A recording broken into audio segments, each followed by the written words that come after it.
Jason Whitlock. Oh Lord. Jason Whitlock. Whitlock says what they're doing at FS1 is failure. People want to see authentic media. Pat McAfee's show works for YouTube, not necessarily ESPN, because him and the boys, he got shirt off. It's him. People buy him.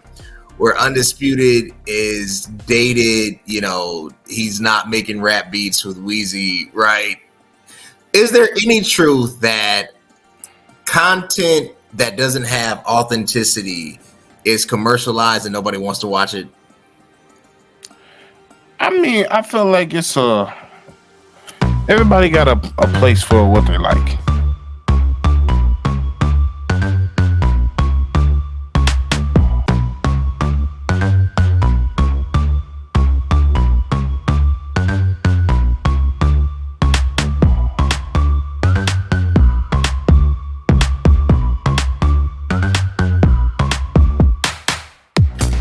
Y'all, welcome back to another episode of It Is What It Is, because it's the CVMK show. The CVMK show. That's why you have to subscribe at YouTube at CVMK. Like, we always do something cool. We review a lot of different topics. Sports being a mainstay.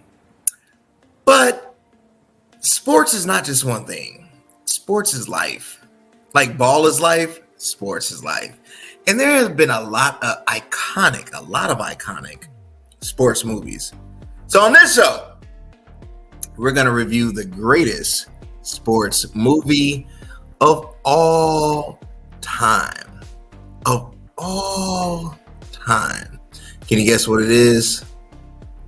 Remember the Titans, starring Denzel Washington. So I brought back a friend, aka Steve Simmons himself. Steve-O Speaks. So we can review how great this movie is and why every other sports movie has not lived up to the effect of this movie. We'll be back after this quick break.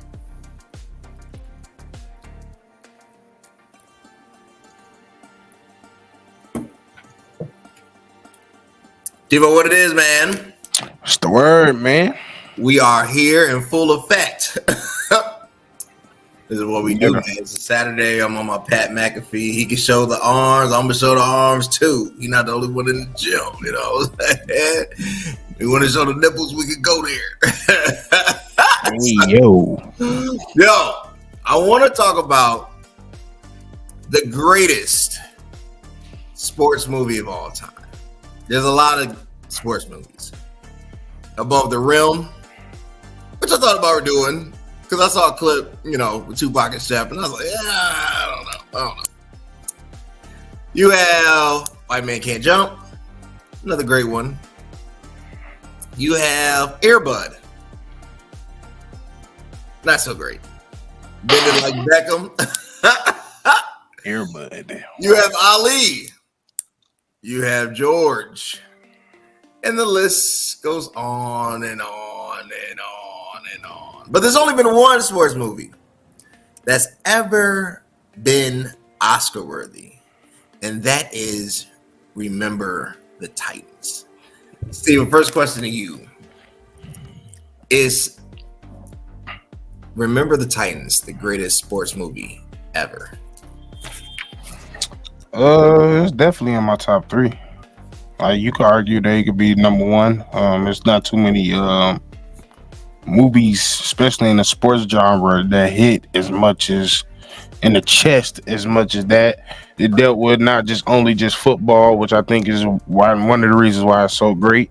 Yeah, it taught you not only the discipline about football is authentic. It was very authentic on the football side, sports side, but it also taught you friendship, how to build chemistry with players or people that you're not always going to be in the same realm of life of. It teaches you a moral compass. It teaches you discipline. It teaches you just seeing a community come together, just seeing a team on this common goal. Right. It teaches you how you take life precious. You never know what's going to happen next. It teaches you a lot of things, which is what makes movies so great. And It's a lot of sports movies out here. It's a lot of football movies out here, but not too many can say they rival that movie. Not at all. I think too. It starts with the cast. Oh yeah, The cast, everything. Obviously, Denzel, the GOAT himself. Will Patton as Coach Bill Yost. Woody Harris as Julius Campbell. Ryan Hurst as Jerry Bertier. Donald Faison. But you know what's wild in this movie? The backup cast had Ryan Gosling. mm-hmm. You don't even realize that's Ryan Gosling, right? Mm-hmm. That's how great the movie is when you can put a star now and you play, third tier character, right? So, I mean, I think it starts there. I think it hits on a lot of truths. Obviously, it's a cultural piece, a time piece, dealing with a lot of cultural differences and indifferences in the early 70s in the South Mm-hmm. and in the the United States, and dealing with that complexity and how this team became a focal point for people to rally around, right? So I'm gonna share, because this is one of my favorite clips, and we're gonna review this. Not I'm gonna review this, but we're gonna review it. We will be perfect in every aspect of the game. You drop a pass, you run a mile. You miss a blocking assignment, you run a mile. You fumble the football, and I will break my foot off in your John Brown hind parts. And then you will run a mile. Perfection.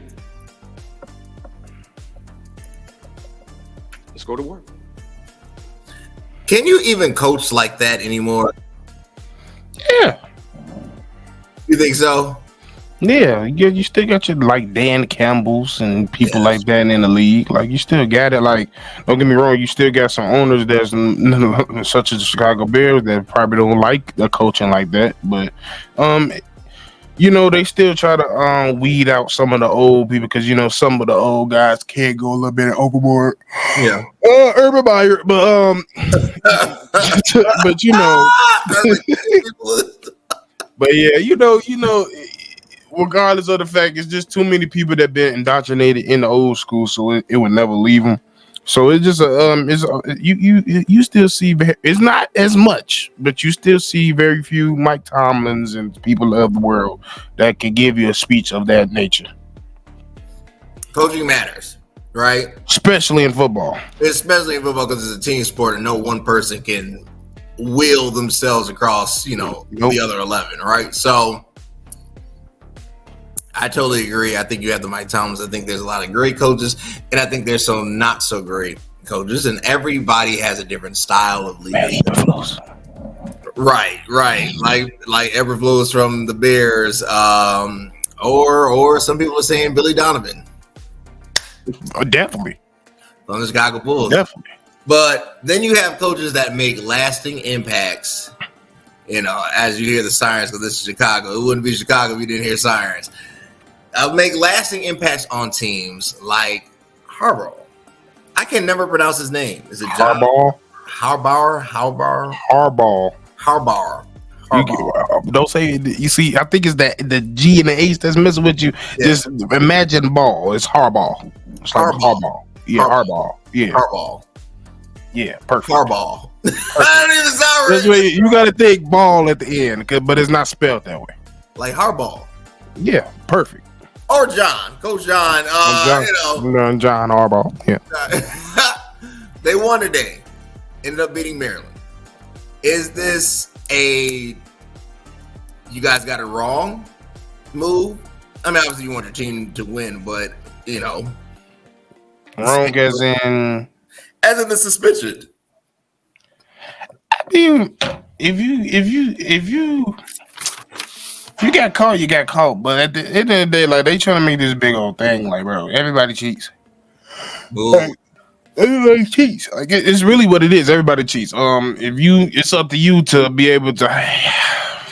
As a coach, you should be able to have different ways to communicate plays in order for it not be that easy for somebody to just go to a game and look and see what it is. But then again, it still shouldn't matter because if you know how to coach, you should be able to know how to win in any phase of the game.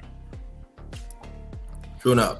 True enough. But Everybody. yeah, the suspension just when it just flat out in your face. Sometimes, especially when it's business, you just got to give him something. If that was something, just shut up. We gave him the suspension. Shut up. That was what that was. That's true. Everybody cheats, man. Look, everybody cheats. That should be What Eddie Guerrero say? If you're not cheating, you're not trying. That's true. I mean, I'm gonna be honest with you. I totally agree. I think if you're not cheating, you're not trying. From steroids to whatever, that might be controversial, but I mean, well, see, when you start talking about steroids, that's a little different because that's people's livelihood, and then one wrong hit, and then you know that's different. When it comes to just like spilling signs is like low grade cheating. Yeah, like even though I had a problem with the Astros because it was just the way they was doing it. Is like really they was taking answers off the test. They was like, hey, bro, I broke it down before everything because we was in a series with him, and I was like, why every time I keep hearing a noise before a pitch, and every time they did it, the buzz had a crazy hit. Every time I was just sitting there like, hold on, Mom, be quiet. Cause me and my mom watch the games. She sucked me, so I'll be quiet, Mom. You see him? What is that?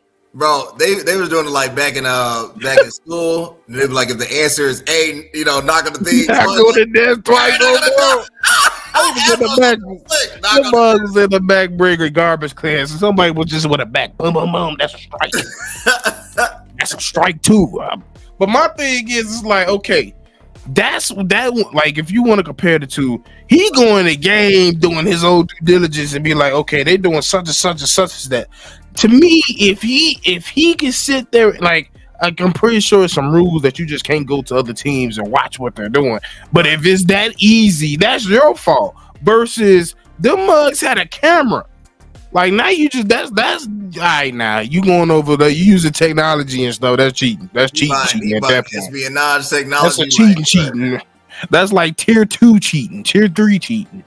Oh my gosh! If you're not cheating, you're not trying. That is wild. But we'll be back. Quick word from our sponsors. I want to get into the attitude because I think there's been a shift in attitudes with players, and sports is about to get a whole lot better. Quick word from our sponsor. There's a hero in all of us waiting to be unleashed. All it takes is just that one last push. Activate the hero within with CVMK Global Supplements. All natural, steroid-free, designed to enhance performance, build muscle, and increase energy. You are unstoppable. You can do this. Become your own hero at www.cvmkglobal.store. www.cvmkglobal.store. I'm telling you, miss it. Get the way. You see, you're like, what are you drinking on, man? I had the way in the cup. Just got done working out. I was just today. Had to recover. I put the way in the cup. Superpower in the cup before, and between superpower and the way, that's how you get there. www.cvmkglobal.store. Use code CVMK for 20% off. Anyway, so look, attitude is everything. Attitude determines altitude. That's what they say. I do believe it. And I think that sports is about to get more competitive. I like where he says to Bertier, tell your buddies to block for the quarterback because they're not blocking either. And then he says attitude reflects leadership. Here's what I mean. Joe Burrow is playing. He was injured before the game. This video of him in a soft cast goes out there and still gives it his all. Bam, on a throw, he didn't really get hit. It was kind of like he didn't get hit at all. He didn't get hit at all. It was just like a tendon. It snapped. It snapped, right? You see him on the sideline driving, tries to go back out there. But just that makes us like, yes, that's what we want to see from my athletes. The NBA in-season tournament has been pure gold. I talked with Mark McGuire. Pistons legends, Dallas Mavericks legends, greatest Dallas Maverick to ever play the game. You might already say Dirk Nowitzki, but stop hating. One got a statue. I'm just saying. One Mark Cuban was the owner, and they put a team around, and LeBron didn't play the way LeBron. I've been to the finals twice. I'm just saying. Okay.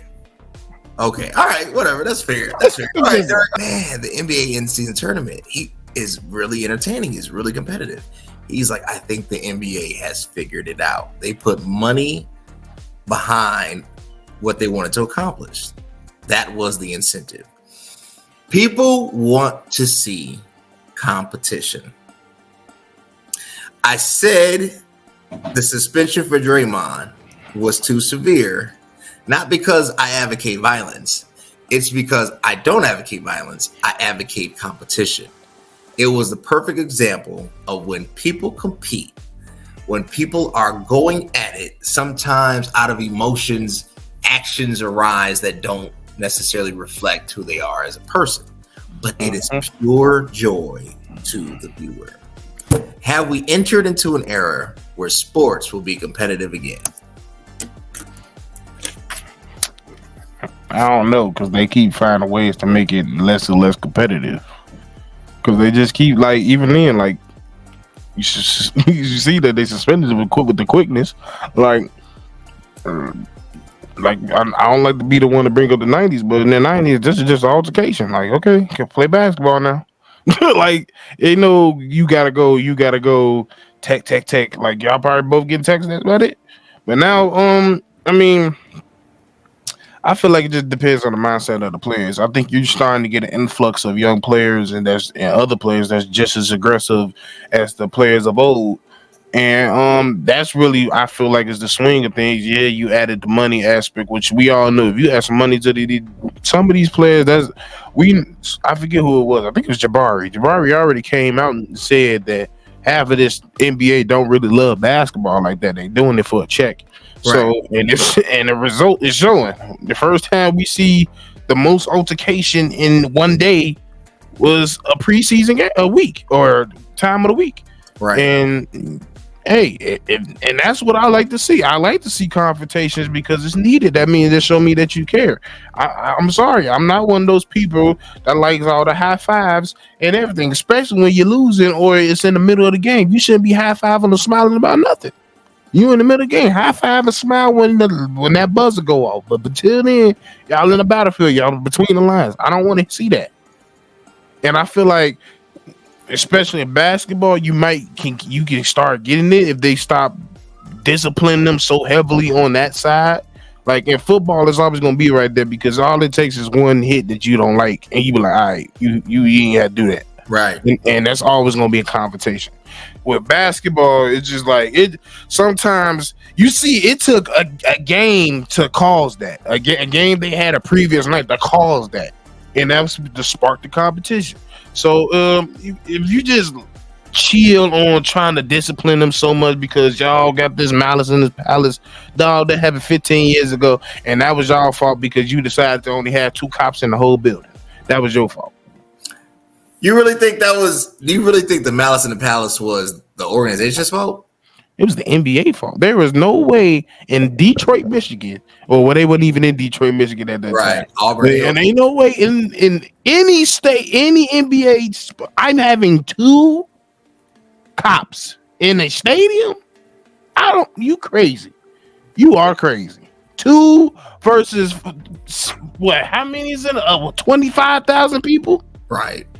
You definitely need more people than that because soon, if you would have had, let's say, 6 to 10, soon that mug would have got. As soon as they saw the rowdiness, they would have been like, all right, y'all need to back up. Hold on, time out, stop the game, because I could feel like something about to happen. These 2 mugs didn't have. They couldn't control no whole stadium full of people. Right.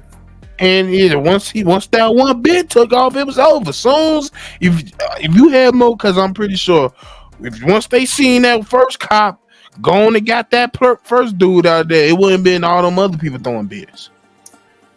I think it was a perfect storm, situation that could have been avoided, but there needed to be more attention toward all the elements, right? And and I do mean all the elements. And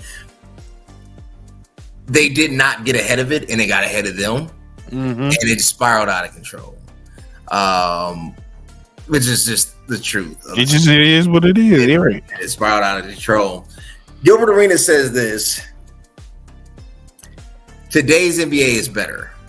The 90s basketball players had no offensive game. They couldn't, pull up. He said every team had 1.5 scores. Everybody else was a defensive player. He said, but if you look at it, nobody was stopping anybody from scoring. It was just hard fouls.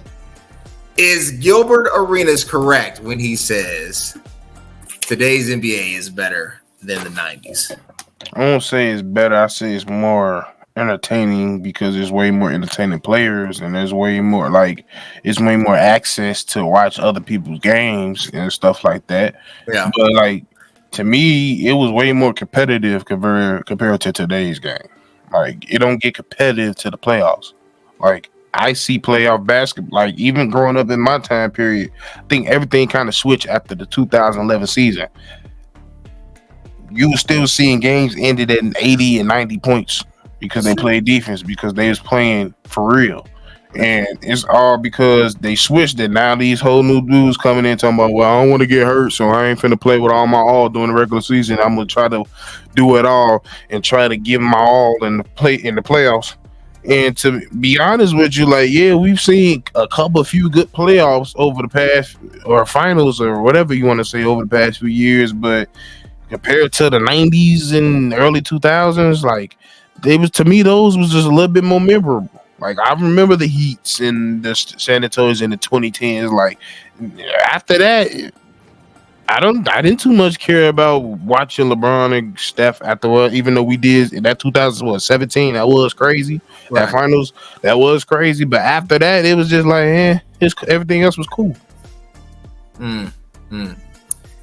Okay, so the competitiveness, or the competitive nature of the NBA took a back seat. But the skill arose. Yeah, it took a back seat after 2010, but the skill dramatically increased because different training styles, a broader game. I mean, Gilbert brought up that they actually had to move the 3-point line closer, which I did not know for MJ. So that is, it was at 24 feet. They moved it to 22 feet. I did not know that. Give an LBJ fan that much fuel. Anyway, so, but I will admit the technique, the fundamentals, the soundness of the game has improved to a point that it's no longer about, having a 50-inch vertical. I argue technique. Okay, but it's no longer. Yeah. Yes, you can't. It's not about athleticism, where the game was predicated. No, because think about it. Your most dominating players are good athletes. Outside of LeBron and Giannis, is Steph Curry No, okay. Is Kevin Durant, oh my God, 50-inch vertical? No, he's tall. I don't know if that's athleticism as that is genetics. But is he faster? Is he stronger? Does he jump higher? No. So when you but still, okay, you got your Lucas and all, but you still got majority of the players in the league still use their athleticism more than their skill. To me, you think so? Yeah, because there's very few people that utilize the mid range like that. There's very few people that utilize the post range. There's very few people that I know that because I gotta be like Kyle Korver. I gotta be like Rip Hamilton. I'm gonna run around this screen because I know you ain't gonna be able to catch up to me. And by the time I hit this elbow, you gonna run into another screen. I'm gonna be wide open. Nobody thinks like that. They just think okay, I know this move should get me open. And if I get open, I'm gonna take that shot, or I'm gonna rise up over them to make a layup. That's the majority of it. And then you get, like you say, the best players got to understand both, how to use both. But I feel you got your, I feel like it's, to be honest, it might be similar. It might be not much different. Even then, I think that the skill has elevated because it's way more skillful now. You wasn't just getting that big old goofy center to be the number one pick, and he's just down there doing drop steps all day. Right. Versus like a center now, all of them need to hit at least a 15-footer, or you're not going to be in the league, or you got to be a Andre Drummond who could get any rebound that he wants, or Steven Adams of that foot who just dumb strong and can move anybody out their way. Yeah. But besides that, yeah, the skill has gone up, but I still feel like it's something similar for the most part. Let me throw a curveball. Jason Whitlock. Oh Lord. Jason Whitlock. Whitlock says what they're doing at FS1 is failure. People want to see authentic media. Pat McAfee's show works for YouTube, not necessarily ESPN, because him and the boys, he got his shirt off. It's him. People buy him. Where Undisputed is dated, he's not making rap beats with Weezy, right? Is there any truth that content that doesn't have authenticity is commercialized and nobody wants to watch it? I mean, I feel like it's everybody got a place for what they like. I feel like some people got that people that wants the authenticity, and then you just got that people that like the national media narrative. Like it's some people that like that, and then there's some people that just like the clicks and the clickbait and stuff like that. So it just depends on which part of the spectrum, like which group of people that you want. Do you want the authentic people? Like for people like that's around my network, we don't care if you hear everybody else, because everybody else is just saying a narrative. We're going to tell you the truth. We're not saying no excuses. You ain't going to come on me. If you come to the NBA, you come to Chicago Bears Central, we're going to say we suck. And don't sit here and question us as a fan base because we said we suck. We are honest. Yeah. And then we say them every time. We don't care if you like it or not. There's somebody else you can go to who's going to talk nice about them every week. Go to them. That ain't us. And we not mad if you decide to go. And we just understand that there's a place for everybody to eat. But you got those people that want a regular media that's not all these new people, not all these new personalities that nobody's heard of unless you're watching YouTube. They want that, which is probably the older people that just grew up watching the old ESPNs, the old FS1s, etc. And you got the people like me who don't mind seeing those people like that because they understand the access and the responsibility that their new media can have on this new modern day of media. But to me, at the same time, I grew up at the same time and in the same era where it was a mixture of both, so I could see both sides. So it's just your preference. It's avenue for anything that you want. Right, and that's why you got to be with the CVNK show because we authentic. We gonna tell you. We gonna tell you Zach need to be a Laker. They gonna tell you. We're gonna tell you, Zach, get out of Chicago, man. Get yourself a ring, get with King James, and do what you do. I gotta play this. I want Billy Donovan as a Laker. We take Darvin. Oh, we can trade coaches. No, we're not doing that. I gotta play this clip because to me, this is the worst sports movie of all time. But you gotta go to break first because I was watching this and I was like, if it wasn't for a certain somebody, nobody would ever watch this film. I think you know what I'm talking about. We'll be back after this. I literally just tried the best pre-workout on the planet.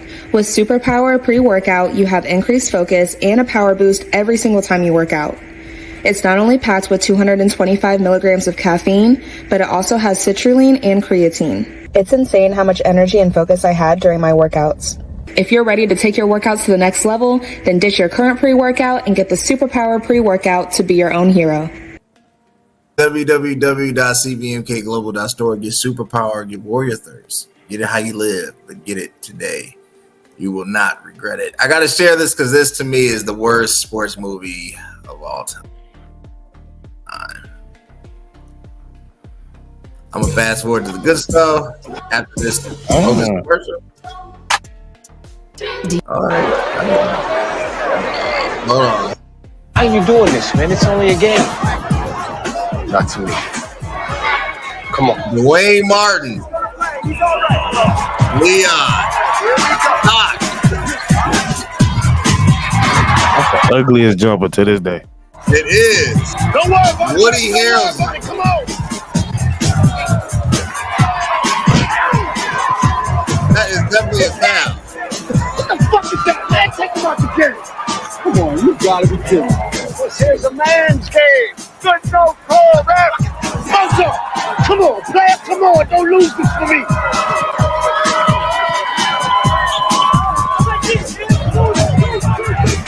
Nah. I can't take this. Told his just told his teammate ACL.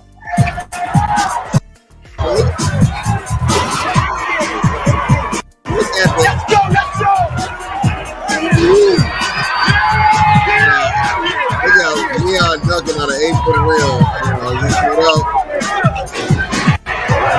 Gosh.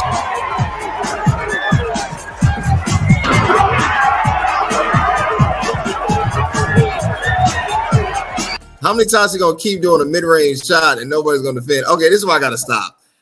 That movie is bad. I mean, I get the premise. It was the 90s, urban, it was a lot of just junk and toxicity, but that is a terrible sports film. Leon playing Shep, and I'm a fan of Leon. Pac being the broker dude, AAU. That's being nice, the broker. The broker, that is being nice. Hey, fixing games, getting all the hood talent, buying them, all the wrong stuff. He was the NIL in a bad way. Bro. but let's just be honest. Let's be honest. Above the rim was it terrible? I don't know. You can't. I don't think Pac, but I'm not disrespecting Pac. It was just a bad sports movie. Not a bad movie. A bad sports movie. I don't think I ever watched that movie fully through. Just like it's hard to watch it. Yeah, like for one, like just that scene alone, like I just don't like the way they shot it. Like it was too fast. Like it was just too fast for like I don't know, like yeah, like you didn't get enough hoopers in this movie for real. Like you just got some dudes out the street to hoop, and it was evident. But yeah, like I never was a huge fan of Above the Rim like that. Like it was just I see what you was trying to do, but like it just didn't hit. It didn't hit. It was bad. Only time my favorite part is when Bernie Mac called him a picklehead mug, and I cried. It was that bad. It was just a lot of ghetto-ness. And I don't mean ghetto in a bad way. I mean just ghetto just to be it was a bad way. It was just not what's up. It wasn't Pac's strongest film. It wasn't Poetic Justice. Right? No, it definitely wasn't. It was just hey Pac, you be Death Row Records on this film, and then like the basketball, like I said, you didn't get enough people that really hoop. I mean, the whole just pull up mid-range shots. Look for a layup or something. God, yeah, right. I mean, y'all just gonna keep leaving him open from 18 feet. Like I don't know. Why his shot always looked like he was drifting to the right? Like I don't know. It was bad, and it looked like he didn't really shoot before. I mean, it was just like I don't know. It was just a lot of badness. He shoot like that one uncle that's gonna ask for every kid this Thanksgiving for the ball. Let me get one shot. Come on, out there. Yeah. Let me get one shot, yo. Yes. Hit you with that Marcus. Hit you with that Marcus Camby. Yeah, like They look like they tore their whole rotator cuff and try to shoot. Oh my God! Just let me get like one more. Like, why do you still shoot like that? And then waiting for the ball, hide their hands like that, waiting for the ball to come. It's like, why do you still shoot like that, sir? Like, I know I could tell all of my uncles. I'd be like, let me see you shoot. Yeah. By that one shot, just they form. I'm be like, all your tales was a lie. Your tales was a lie. And I don't want to hear it. Oh my God! I don't want to hear it. So true. I got I'm gonna close with this because this right here, we're going into the holiday season. It would not be the holidays without a true holiday film. And think about it is, you think of holiday films, you think of Home Alone, all the, Miracle on 34th Street, all the nice family, big house, type stuff. But if you grew up in Chicago and I can't even say that, if you just like a little bit of ratchetness in your holiday season, there is one movie that makes the holidays hilarious. It is a cult classic. I already know. I think I already know what it is. It has all the makings of why the holidays when we get together is spades and ignorance. And I gotta play this. We'll break it down and then we'll end. So, as I present to some, I'm sorry, that movie. Oh, I might watch it tonight because I just need some. I literally said the meme of him Pinky walking in every Merry Christmas. Every time. I say that to everybody. He was like, Merry Christmas. Merry Christmas. Merry Christmas. This is how we do it down in Pinky's, Pinky's, man. He's like, shut up. He was like, no, you ain't got no gun. He said, but where the weed at? But where the weed at? I said, shut up. No! It's like, what okay? Say it. Say something else. Hey, when they came in the room, he was like, Daddy, this your cousin Craig? Yeah, that's your cousin. Then you fired. I said, what? He's like, wrote you fired too. What you gonna fire me for? Because shut up. He's like, I say you think I'm shut. Hey.